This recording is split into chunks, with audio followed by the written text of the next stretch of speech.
Hello everyone, আসসালামু আলাইকুম। সবাই কেমন আছেন? তো দেখেন, আজকে বাজার থেকে কত বড় একটা খাসি মুরগি নিয়ে আসছি। তো আসলে আমার মেয়ে বলতেছে, আম্মু আজকে যেহেতু তোমার এত ঠান্ডা লাগতেছে, আসলে তো ঠান্ডা প্রচণ্ড পড়ছে, তো আমি রান্না করব। তাই বাজার আর মুরগি নিয়ে আসছি। বাসায় এসে দেখি মেয়ে পোলাও রান্না কমপ্লিট, মাশাল্লাহ। এদিকে পায়েস রান্না করতেছে, এই যে সবজি। তো আমি তাড়াতাড়ি করে মুরগির চামড়াটা ছাড়িয়ে মাংসটা কেটে নিচ্ছি, যেহেতু মেয়ের রান্না প্রায় কমপ্লিট হয়ে আসছে, এখন মাংসটা রান্না করলেই হয়ে যায়। তো এটাকে আসলে এতটা শক্ত ছিল যে আমি দা দিয়ে কেটে কেটে নিচ্ছি, কারণ যেহেতু খাসি মুরগি আসলে খুবই শক্ত থাকে। আমি এটা বুঝতে পারিনি, আমি ওখান থেকে কাটাই নিয়ে আসবো, এটা ভুল করছি আমি কেটে না নিয়ে এসে। তো যাই হোক, অনেক কষ্ট করে মাংসগুলোকে আমি কেটে কেটে পিস করে নিচ্ছি।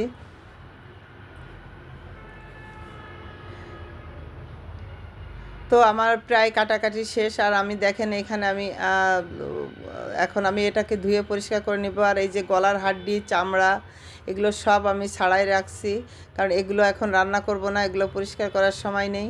তো এদিকে এই যে আমার মেয়ে সবজি রান্না করতেছে, আর আমাকে বলতেছে, আম্মু মাংসটা একটু তুমি মাখিয়ে দাও। তো এখানে পেঁয়াজ, রসুন, আদা, জিরা, সব মশলাপাতি দিয়ে, হলুদ লবণ দিয়ে আমি এখানে আসলে মাংস রান্না করতে যা যা লাগে, শুধু আমি এখানে এক্সট্রা ইউজ করছিলাম একটু শাহি মশলা, টমেটো, আরও দিব আমি কিছু এখানে লেবুর রস, গুঁড়া দুধ।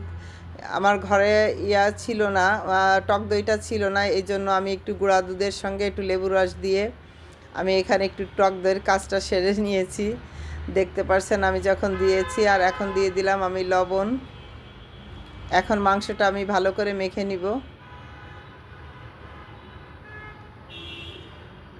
যেহেতু এটা খাসি মুরগি, তো এখানে একটু শাহি মশলা আমি দিয়েছিলাম, যাতে একটু এক্সট্রা ফ্লেভার আসে। আর এটা তো যেহেতু পোলাও দিয়ে খাবে, তো আমি মেয়েকে বললাম এখন রান্না করো। আর এদিকে মেয়ের ভেজিটেবলস রান্না হয়ে গেছে, তারপরে এদিকে পোলাও রান্না টান্না করে রাখছে, তো ওইটার আমি একটু ভিডিও নিচ্ছি। আসলে মেয়ের হাতের রান্না, তো আমি এটা আপনাদের সঙ্গে একটু শেয়ার করলাম যে আমার মেয়ে এত সুন্দর করে যে পায়েস রান্না করছে।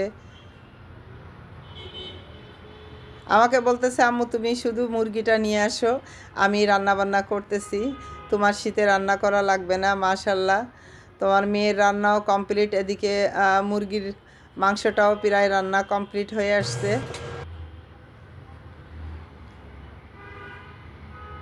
তো এই তো সব কিছু আপনাদের দেখাই দিলাম। এই যে মাংস রান্নাটাও হয়ে গেছে। সবাই ভালো থাকবেন। এই পর্যন্ত, আল্লাহ হাফেজ।